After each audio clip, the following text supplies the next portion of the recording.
Assalamualaikum warahmatullahi wabarakatuh. Berjumpa kembali dengan saya Yuliana dari SMKN SPP Tasikmalaya. Alhamdulillah saya adalah CGP Angkatan 10 Kabupaten Tasikmalaya. Alhamdulillah pada kesempatan kali ini saya mendapatkan suatu kehormatan yang besar karena bisa berwawancara atau bisa bertatap muka dengan salah satu kepala sekolah terbaik yang berada di Kota Tasikmalaya, yaitu adalah di sekolah SMP Bu ya, SMP Islam Ibnu Sena. Beliau adalah kepala sekolah di sini yang sudah menjabat berapa tahun Bu? 2 tahun, dan alhamdulillah pada kesempatan kali ini saya bisa berdiskusi sama berbincang sama beliau. Baiklah, ini adalah dengan Ibu Nadia ya, Ibu Nadia MPD. Baik, Ibu mohon izin Ibu, sebelumnya ada beberapa pertanyaan Bu yang ingin saya ajukan, dan sekali lagi saya terima kasih Bu, saya mendapatkan penghargaan yang terbesar. Yang pertama, saya bisa belajar kepada Ibu tentang pengambilan keputusan apa yang Ibu pimpin. Assalamualaikum Bu. Waalaikumsalam. Sehat-sehat Bu. Nah Bu, sebelum pertanyaan Bu, apakah ada yang mau disampaikan dulu gitu Bu? Misalkan sepatah, 2 patah, 3 patah, 5 patah gitu. Semangat untuk para CGP di luar sana. Terima kasih Bu atas semangatnya Bu. Mudah-mudahan Ibu juga menjadi kedepannya bisa ikut program ini Bu ya. Itu saja Bu, nggak ada lagi? Oke. Baik Bu, yang pertama saya izin memberikan pertanyaan.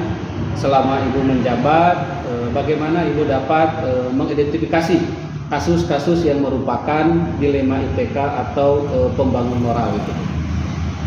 Kalau dilema etika mungkin gitu ya.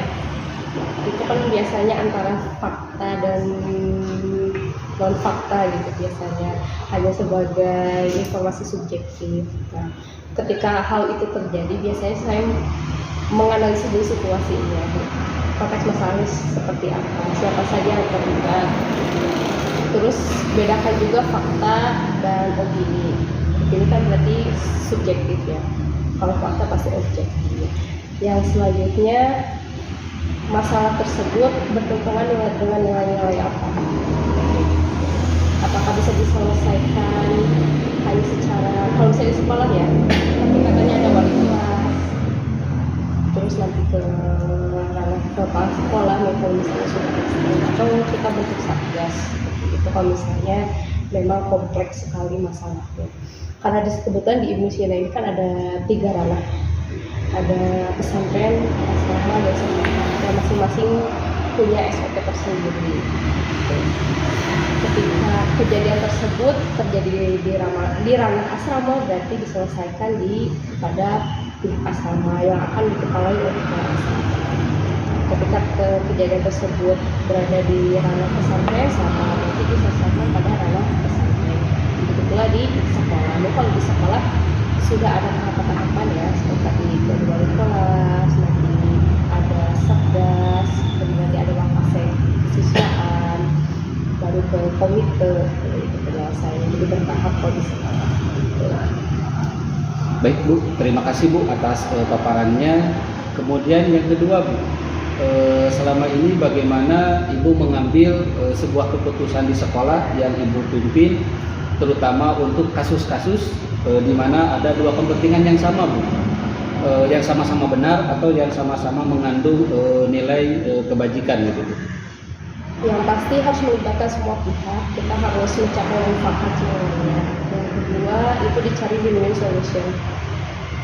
Walaupun misalnya kedua-duanya berada di titik yang benar, tetap harus cari yang mana yang paling benar begitu, yang mana yang paling menguntungkan. Win-win solution. Yang ketiga, kepada nilai-nilai sekolah sih. Kita balik lagi peserta didik ini atau nanti permasalahan ini kita dibawa ke nilai-nilai apa? Oke, terima kasih Bu. Kemudian yang ketiga Bu, Lalu bagaimana langkah-langkah atau prosedur seperti apa yang bisa Ibu lakukan selama ini?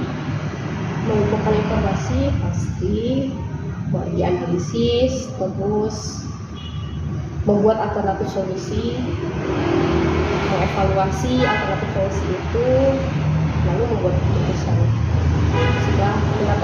Setelah adanya keputusan, pasti akan ada rencana tindak lanjutnya seperti apa, direfleksi dan sebagainya macam. Ibu ya. Di sini apakah sudah pernah terjadi Bu?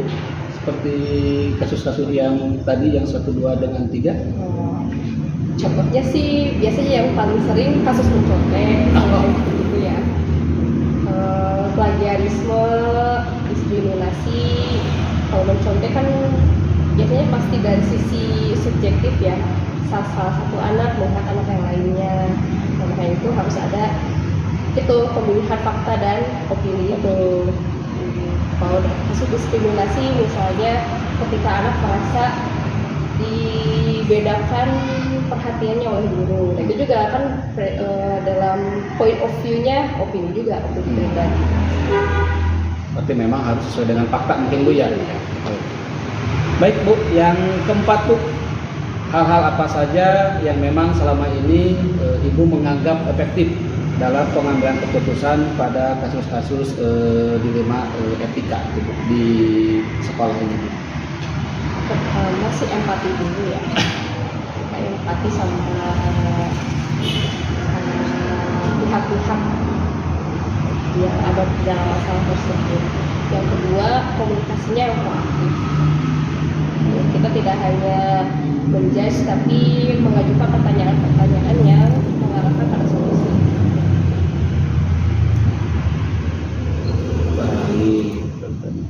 Pada solusi Bu ya.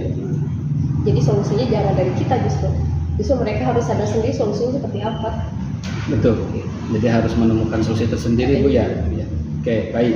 Sekarang hal-hal apa saja nih Bu yang selama ini merupakan tantangan gitu Bu ya, untuk dalam sebuah pengambilan keputusan ada beberapa tantangan mungkin Bu ya yang dihadapi tentang kasus-kasus dilema IPK ini, etika. Tantangannya waktu. Biasanya keputusan ini harus segera diputuskan, tapi prosedurnya ternyata panjang gitu, melibatkan banyak pihak. Yang kedua itu informasinya terbatas. Informasi-informasi yang subjektif itu jadi menghambat juga. Apalagi kalau misalnya tidak ada informasi yang fakta enak. Selanjutnya banyak kepentingan yang bertentangan. Di salah satu kasus ini berarti menentang SOP yang sudah ada. Nah, ini juga jadi hambatan, apalagi kalau misalnya kasusnya sudah sangat kompleks. Jadi tadi masalahnya ada waktu Bu ya, kemudian rentan waktunya memang mendesak, kemudian informasi terbatas. Ya Bu, terima kasih Bu. Kemudian lanjut Bu ya. Nah, apakah Ibu memiliki sebuah kata kala atau misalkan jadwal tertentu dalam sebuah penyelesaian masalah IPK? Apakah memang Ibu langsung menyelesaikannya di tempat misalkan, atau memiliki sebuah jadwal untuk menyelesaikannya?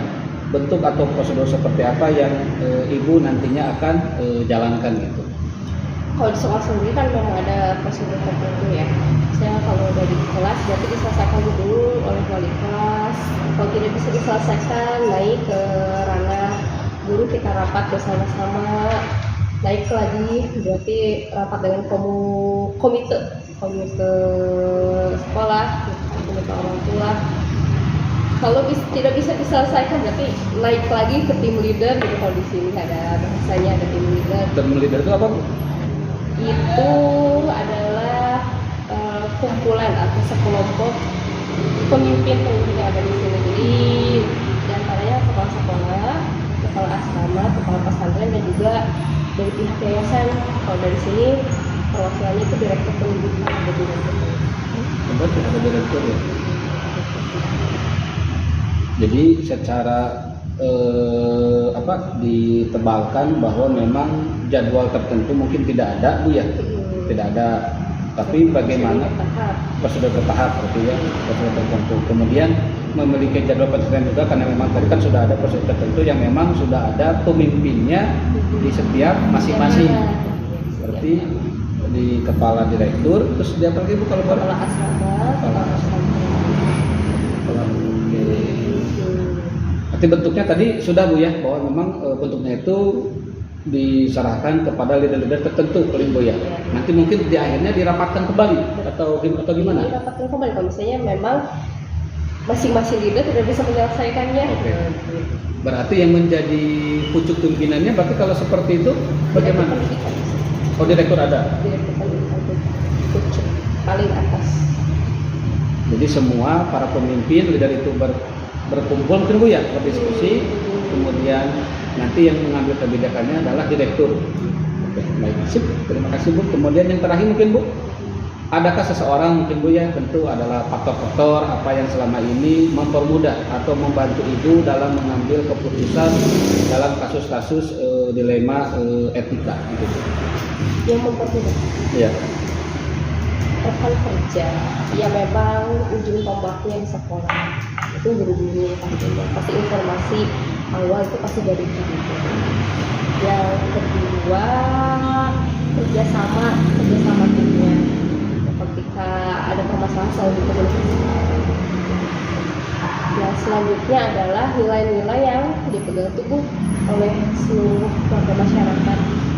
Mereka sudah paham betul di sini nilai-nilai yang harus ditegakkan apa, keyakinan, apalagi keyakinan kelas, keyakinan di sekolah seperti apa. Jadi mereka sudah tahu konsekuensinya seperti apa.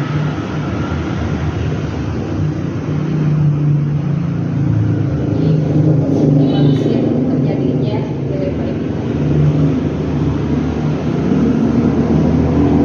Faktor-faktornya tadi sudah disebutkan Bu ya, bahwa rekan kerja, kemudian juga dari nilai-nilainya, nilai-nilai kebajikan ataupun misalkan dengan beberapa keyakinan Bu ya, dengan melibatkan juga masyarakat mungkin Bu ya. Oke, Ibu, terima kasih atas waktu serta jawaban yang luar biasa ini. Tentu jawaban yang luar biasa ini hari ini saya belajar dari Ibu. Saya yakin tugas menjadi seorang kepala sekolah itu tidak mudah Bu ya, tapi memang tidak juga sulit Bu ya, karena mungkin Ibu sudah belajar bagaimana cara pengambilan keputusan yang terbaik, dan hari ini saya belajar tidak hanya berteori Bu, karena saya langsung mendapatkan ilmu dari yang ahli, adalah Ibu sebagai pemimpin sekolah di sini. Terima kasih Bu atas waktu dan kesempatannya. Ini adalah menjadi pengalaman terbaik bagi saya Bu. Saya bisa berdiskusi langsung dengan Ibu, apalagi tadi dari jawaban-jawaban Ibu yang sungguh luar biasa, membuka wawasan juga saya yang luar biasa. Semoga Ibu sehat selalu. Kita tidak hanya bertemu di sini lagi Bu ya, mungkin kita bisa lagi berdiskusi di lain waktu. Tentu saya akan belajar lebih banyak lagi, tidak hanya belajar di sini saja. Terima kasih Bu. Mungkin ada yang mau disampaikan dulu sesudahnya, itu tadi kan sebelumnya, sekarang sesudahnya itu. Silakan Bu. Tetap Semangat. Oke. Baik, dapat salam dari Ibu Nadia kepada para CGP Angkatan 10 khususnya yang dari Kabupaten Tasikmalaya. Tetap semangat, kita belum berakhir perjuangan, kita berjuang sampai pendidikan ini sampai dengan di bulan Oktober, tetapi itu adalah langkah awal untuk kita terus bergerak, untuk kita terus berinovasi dalam dunia pendidikan. Sekali lagi terima kasih Ibu. Wassalamualaikum warahmatullahi wabarakatuh. Waalaikumsalam.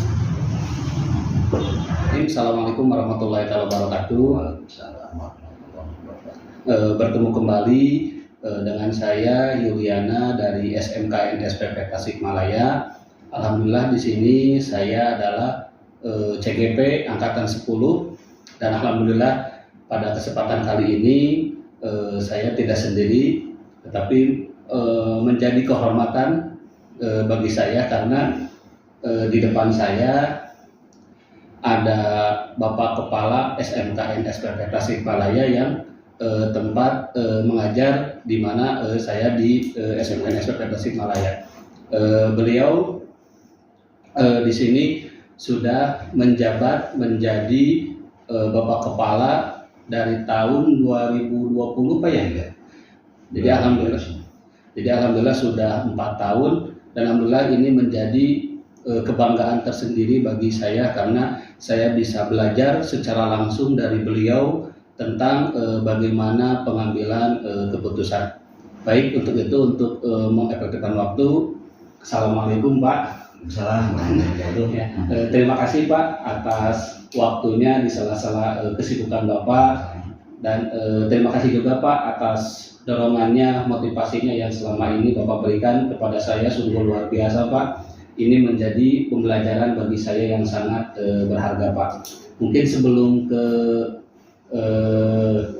teknik pertanyaan, mungkin Pak ada yang mau disampaikan dulu Pak, sepatah atau dua patah Pak. Silakan Pak. Terima kasih. Assalamualaikum warahmatullahi wabarakatuh. Waalaikumsalam warahmatullahi wabarakatuh. Ya, saya ucapkan terima kasih Pak Yuli sebagai salah satu pengajar di sini atas dedikasi dan kreativitasnya. Beliau mau mengikuti program calon guru penggerak ini. Ya, sebagaimana jadi ya yang saya tahu dengan guru penggerak ini ada terjadi ya tahun Pak Yuli itu terjadi perubahan dalam mindset dalam pembelajaran. Itu alhamdulillah kreativitas Pak Yuli selama ini saya lihat ada perubahan menuju kepada pembelajaran kreativitas pada anak didiknya. Yang tadinya monoton ini terlihat sekali ya anak-anak ada motivasi untuk lebih belajar terutama dalam matematika ya. Karena memang Pak Yuli selalu ya itu membelajarkan kepada anak-anaknya itu mulai adanya kreativitas dan inovasi dalam bidang matematika. Terima kasih Pak Yuli, mudah-mudahan seterusnya dan semakin terus ya kreativitas inovatif itu terus dikembangkan sehingga menuju anak-anak kita sukses dalam pembelajaran matematika. Terima kasih. Assalamualaikum warahmatullahi wabarakatuh. Terima kasih Pak atas masukannya, itu sangat membangun bagi saya Pak, dan terima kasih juga doanya yang terus mendoakan supaya saya bisa terus berkonsisten dalam pengajaran di matematika Pak.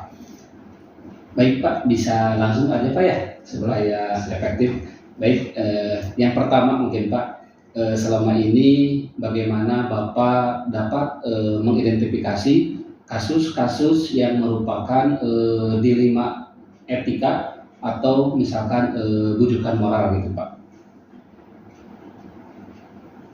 Barangkali bujukan moral terhadap guru atau siswa itu? Terhadap guru Pak. Guru. Iya, dengan kebijakan apa gitu Pak, ketika Bapak mengidentifikasi kasus-kasus itu seperti apa gitu Pak? Ya. Terima kasih Pak Yuli ya. Kesempatan barangkali yang pertama sekali adalah adanya perubahan tadi ya, sebelum kita bisa merubah orang lain tapi kita sendiri ya ada perubahan dalam diri untuk menjadi contoh kepada ya teman-teman atau ya bapak ibu yang lain. Contoh begini ya, saya pertama kali di sini itu mempelajari sampai sejauh mana konektivitas itu yang utama, konektivitas di antar warga di sekolah itu. Itu yang pertama ya.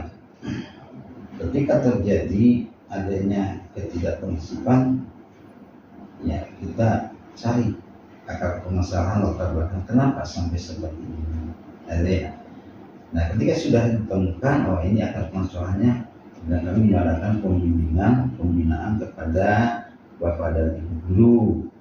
Ya, nah ini tentang moral kepada anak didik sendiri, yang motivasi kepada bapak ibu guru itu kan bagaimana kita kan sudah punya moto datang tidak terlambat dan pulang tepat waktu ya, kita berikan contoh bapak ibu guru jangan sampai terlambat. Amalkan sebelum ada siswa bapak ibu sudah ada di lingkungan sekolah itu, dan upayakan saya sendiri sebagai yang pimpinan harus lebih awal datang ke sekolah Itu ini yang saya terapkan di sini. Saya tidak langsung melapor dan seterusnya dengan memberikan contoh, sehingga setelah itu baru mengajak kepada bapak ibu guru. Ya itu kan, ya, bagaimana mau dipengaruhi bapak ibu guru kalau diri pribadi saya sendiri sebagai pimpinan memberikan contoh yang kurang baik kan gitu. Nah itu pada seperti itu. Nah ini biar diterapkan kepada Bapak Lindur untuk pembelajaran kepada anak. Jangan sampai terlambat datang ke sekolah, gitu kan? Ke sekolah intinya, ke kelas. Nah itu, sebelum jam pelajaran berbunyi, itu Bapak Ibu sudah, ya pastinya kan sudah ada di kelas ini di kelas. Itu kan, bernama gitu dan berikan contoh kepada anak-anak diri kita. Itu kan berupa etika di dalam menyapa juga, ya kita kan bukan memvonis, itu kan bukan hakim, kita sebagai pendidik, ya gitu kan, pendidik jadi jangan memvonis gitu kan, itu yang namanya mendidik kan itu niatan dari rumah, ya kita kesini niatan dengan ibadah kita kesini, insya Allah kemudian mengingatkan kepada siswa secara kontinu itu kan. Jangan apa satu kali diingatkan tidak menurut kitanya biar aja. Nah itu kita sebagai guru kan terus mengingatkan secara kontinu dengan penuh kesabaran dan dengan hati kembali, jangan dengan emosi. Nah itu kan ya kadang-kadang kan bapak ibu guru di rumah ada permasalahan itu ya dibawa ke sekolah sehingga dalam pembelajaran itu tidak dengan hati. Itu kan, nah itu ya kan, ya jangan sampai ya masalah di luar sekolah ini dibawa di sekolah berupa seperti itu, sehingga adanya perubahan mindset di dalam pembelajaran kepada siswa. Itu yang utama, dan saya juga sebagai pimpinan terus menerus dengan cara edukatif memberikan pembinaan kepada guru. Alhamdulillah sampai saya ini alhamdulillah terasa sekali kondisivitas semakin terus terjalin. Alhamdulillah apapun kegiatan yang dilaksanakan di sekolah ini berjalan dengan baik. Yang pertama kan tugas kita itu adalah ya mengajar, mendidik kepada siswa. Itu adapun hasilnya ya tergantung yang di atas. Yang penting ada upaya gitu ya. Upaya terus, nah dengan penuh kesabaran mengingatkan itu jangan sampai satu kali kan udah. Secara kontinu ingatkan kepada siswa ya untuk pembelajaran itu ya itu barangkali. Ya. Terima kasih Bapak atas jawaban yang sangat lengkap Pak. Ini membantu memberikan gambaran bagi saya Pak ketika kedepannya ketika pengambilan keputusan ini akan menjadi bermanfaat bagi saya Pak. Dilanjut Pak ke pertanyaan yang berikutnya, selama ini bagaimana Bapak menjalankan pengambilan keputusan di sekolah yang Bapak pimpin, terutama untuk kasus-kasus di mana ada dua kepentingan yang sama-sama benar atau sama-sama yang mengandung nilai kebajikan Pak. Insya Allah selama saya sini, karena saya tugaskan di negara adalah sebagai abdi negara dalam bidang pendidikan, berarti ikut mencerdaskan kehidupan bangsa. Insya Allah ini berangkat dari pengalaman bagaimana cara mendidik yang benar sehingga hasilnya juga itu adalah ya yang baik. Ketika ada dua kegiatan penting sama-sama penting dan dipertimbangkan kepentingannya itu apakah untuk banyak orang atau untuk pribadi. Penting banyak orang yang pribadi untuk diri saya sendiri. Saya ambil dari keputusan Surya yang sekiranya kegiatan ini ya memberikan manfaat kepada orang banyak, saya akan ambil yang itu daripada kepentingan diri saya pribadi atau sebelumnya. Insya Allah seperti itu. Sekarang Ya, saya sering mewakilkan ketika ada kegiatan undangan, jadi ini mewakilkan kepada para pembantu kepala sekolah atau wakase. Demikian sana, saya sendiri tidak berangkat sana karena Mbak ada yang lebih penting untuk banyak orang di sini. Itu barangkali seperti itu. Ya. Baik Bapak, terima kasih Pak. Lanjut Pak ke pertanyaan berikutnya. Lalu kemudian langkah-langkah apa Pak atau prosedur seperti apa yang bisa Bapak lakukan selama ini Pak Untuk pengambilan kebijakan Pak? ya. Kita lihat dulu aturan yang ada, aturan dari pemerintah, itu kan ya. Jangan lihat di sana. Kalau memang ini aturan itu harus dan tindakannya tegas. Jika itu jadi pelanggaran, memang saya harus jalankan dan informasikan kepada teman-teman sebelumnya. Ya, sebelum melaksanakan tindakan itu, ya, kita adakan artinya adalah adanya sosialisasi. Jika ada aturan yang baru, itu sosialisasikan kepada teman-teman. Dari kemarin adanya disiplin ASN. Saya sosialisasikan. Kalau sudah disosialisasikan, ya teman-teman sambil dipantau. Sambil dipantau. Ya, teman-teman itu di sini dipantau, kemudian ya mohon maaf ini saya bukan mendikte ya, karena untuk kepentingan bersama dan untuk kemajuan dirinya pribadi gitu kan. Ya, kalau ada masalah di sini pun juga ya berkenaan dengan disiplin ASN itu tidak langsung kita putuskan tidak salah. Kenapa tidak kan? Ya, kita ya dipanggil secara berdua, tidak ada kecewaan lain yang berikan ya pembinaan. Kenapa tidak kan? Itu seperti tadi saya katakan, kita ini ditugaskan bukan komponis, tapi adalah mendidik siswa, mendidik ya semua termasuk mendidik diri pribadi. Itu kan?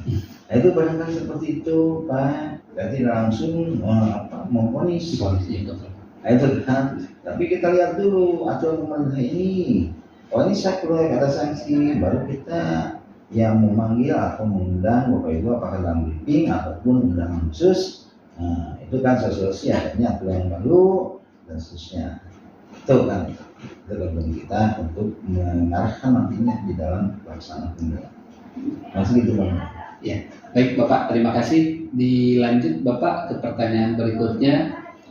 Hal-hal apa saja yang selama ini Bapak anggap efektif dalam pengambilan keputusan gitu Pak, terutama pada kasus-kasus dilema etika itu Pak.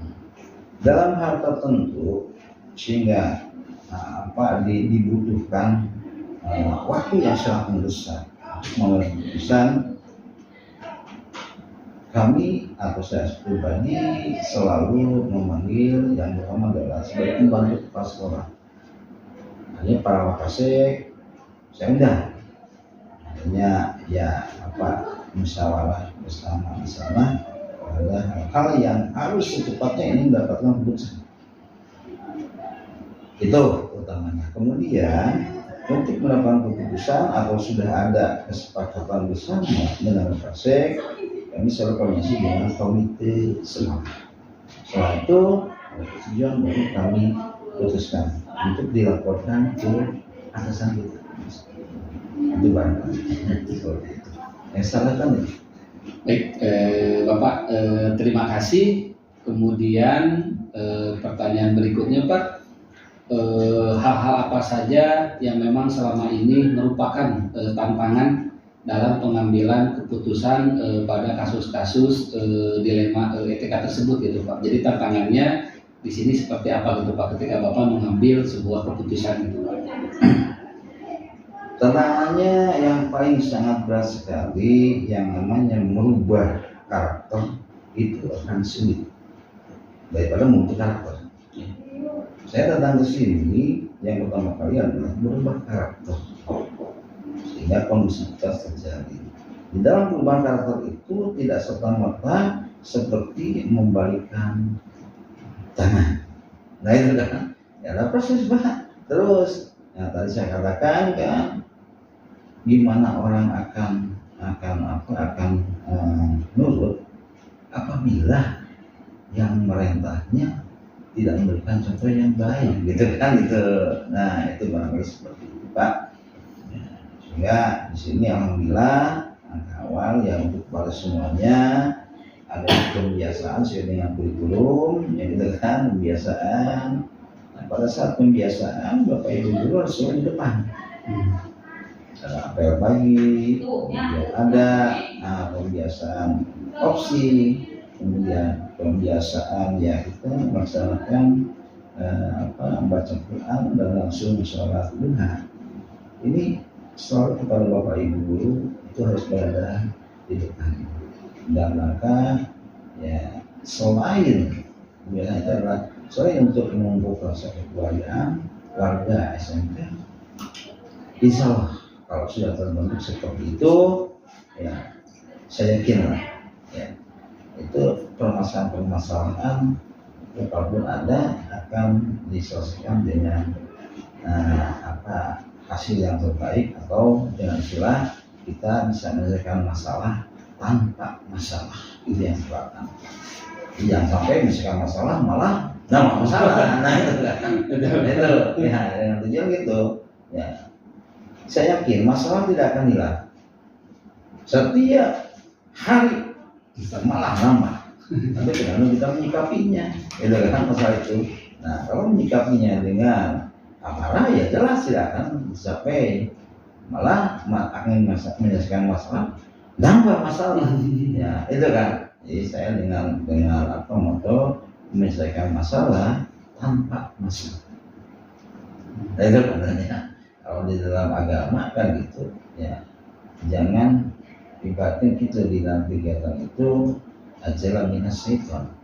Kalau dulu itulah pekerjaan sekarang. Tapi kita harus darurat, cepat kilat menguntungkan. Nah itu bagaimana caranya? Itu barangkali seperti itu ya. Ini ingat pada Bapak atau guru-guru kita yang lalu. Itu barangkali Pak Ibu ya. Itu yang saya laksanakan di sini. Yang mudah-mudahan saya bisa istiqomah dengan itu. Ya. Kenapa saya punya ini? Mohon maaf ini bukan karena ini kepentingan terus dari guru saya sendiri apa yang akan dibawa untuk meninggal. Ada 3 kan, ada 3 perkara yang akan dibawa nanti. Satu kan sholat berjariah dari ikhlas atau sholat ikhlas. Kita nggak tahu ikhlas itu karena itu ikhlas meninggal dari Allah kan, betul kan? Nah itu kan. Nah untuk sholat berjariah ya saya tahu persis lah. Terasa saya sendiri dulu, gitu ya. Mau sholat pagi gimana? Kita juga masih kekurangan. Nah gitu kan, itu ya, istilahnya gitu. Ya, mudah-mudahan di sini tidak ada kekurangan, gitu kan? Sehingga bisa belajar sholat berjariah. Yang kedua adalah anak yang soleh. Yang soleh yang selalu mendapatkan pada orang tua. Nah ini anak yang soleh gimana? Orang tua sudah nggak ada, tapi bisa mendoakan. Nah, sholat saja. Sering kita itu ya kadang sholat kadang enggak kan gitu. Nah itu kan itu yang saya rasakan. Nah yang terakhir justru yang saya ingat itu adalah ilmu yang bermanfaat serta dimanfaatkan. Nah ini Bapak Ibu guru di sini ladang yang paling luas untuk menanamkan kebaikan yang akan dibawa. Ilmu yang manfaat diberikan kepada siswa, para siswa dimanfaatkan. Itu yang selalu saya juga sama ini punya sedikit ilmu yang itu, kenapa tidak kan? Pada teman-teman di sini ya selalu seperti itu kan? Ya seolah ada untuk menyiapkan diri sendiri. Itu baru seperti itu Pak. Ya. Berikutnya Pak ya. Apakah Anda memiliki sebuah jadwal tertentu gitu Pak ketika dalam menyelesaikan sebuah kasus-kasus gitu Pak yang berada di sekolah ini gitu Pak? Tergantung kasusnya Pak. Tergantung kasusnya. Bagi contoh, saya kesini ini merupakan ya kasus kan? Kenapa? Itu kepercayaan masyarakat terus menurun kan Pak? Benar kan? Ya, sangat menurun sekali, sehingga siswa terus kuantitasnya menurun, gitu kan? Nah, saya perlu untuk meningkatkan lagi kepercayaan masyarakat ya untuk menyekolahkan anak di sekolah ini. Target saya tahun ajaran baru siswa atau masyarakat kepercayaan masyarakat kepada sekolah untuk menyekolahkan anak di sini semakin meningkat. Ingat langkah-langkahnya ya para teman-teman yang dikasih kesempatan terus dibuat penelitian untuk mengadakan sosialisasi. Tuh dengan catatan sosialisasi kemanapun juga itu harus mensesuaikan keberadaan sekolah. Jangan ditambah, jangan dikurang. Dan kita komitmen melaksanakan apa yang diperintahkan kepada orang tua. Itu penting. Dan alhamdulillah itu ada peningkatan ya kepercayaan masyarakat terhadap sekolah penerimaan anak. Alhamdulillah tahun kedua sekarang ada peningkatan lagi, ya itu barangkali seperti itu. Nah, ini salah satu ya permasalahan yang memang bangsa itu harus kita pecahkan bersama-sama. Nah itu barangkali seperti itu. Baik Bapak, terima kasih. Pertanyaan terakhir mungkin Pak, adakah seseorang atau faktor-faktor apa yang selama ini mempermudah atau membantu Bapak dalam pengambilan keputusan, terutama dalam kasus-kasus dilema etika tersebut itu Pak? Jadi kayak alhamdulillah ya sekarang ini semakin di sini Bapak Ibu guru ya semakin ya paham dan mengerti, kemudian semakin jarang sekali yang datang terlambat. Jadi alhamdulillah mungkin berkat kesadarannya memahami tupoksi masing-masing di sekolah.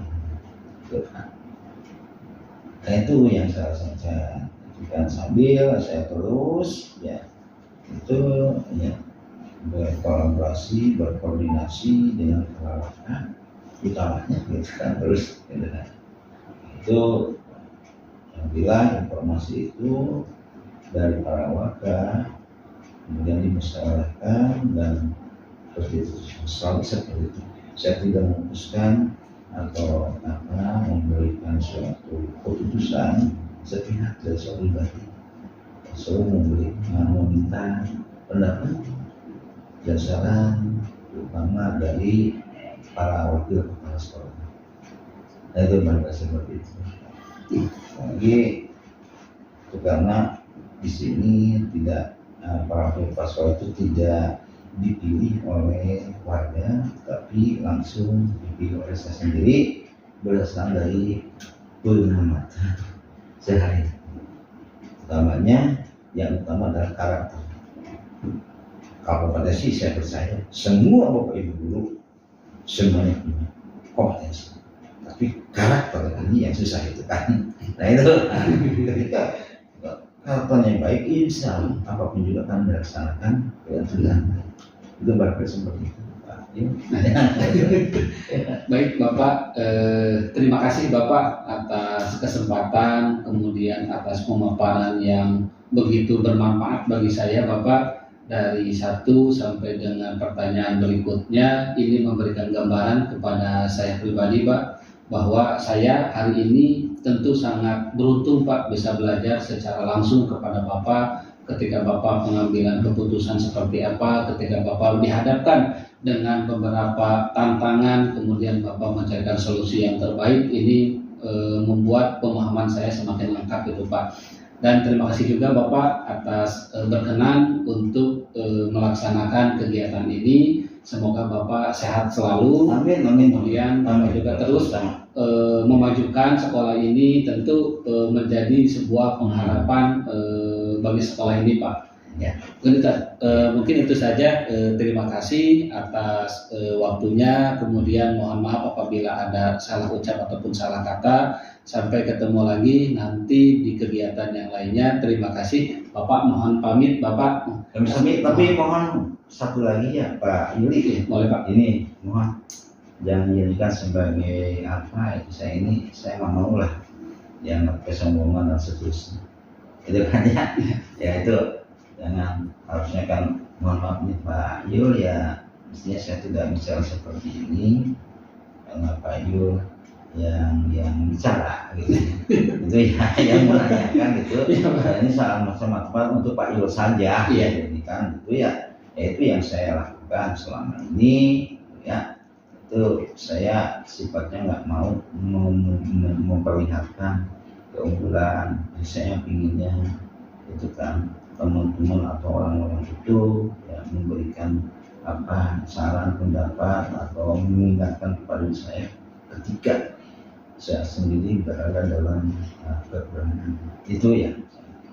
So kalau kelebihan nggak usah diinformasikan di sana, karena yakin setiap orang, setiap manusia oleh Allah diberikan kekurangan dan kelebihannya masing-masing. Itu Pak Yul ya, mohon maaf ini ya, saya bukan semata-mata untuk beria, kesombongan dan seterusnya. Saya ingin memberikan motivasi kepada Pak Yul saja itu ya, sehingga dalam perjalanan juga ketika saya berada dalam rel yang kurang baik, mohon diingatkan gitu. Nah itu saling mengingatkan dalam hal ini.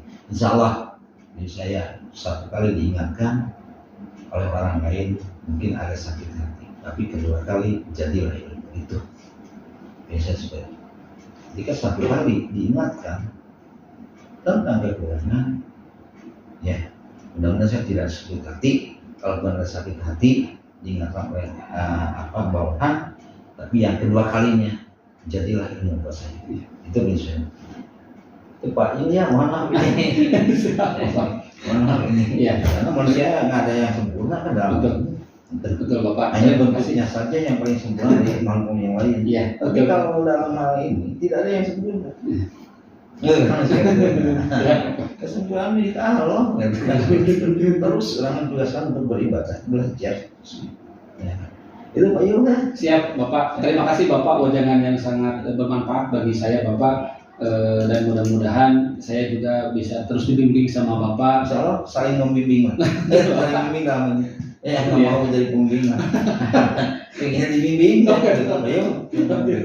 Karena saya yakin secara keilmuan, secara pengalaman Bapak jauh daripada saya. Saya hanya anak kemarin sore Pak. Tapi kalau Bapak sudah mengalam buana dari sudah merasakan bagaimana pahit sama manisnya di dalam dunia pendidikan. Jadi tolong dibimbing Pak untuk saya supaya tidak keluar dari jalur yang sebenarnya itu Pak. Insya Allah kita saling.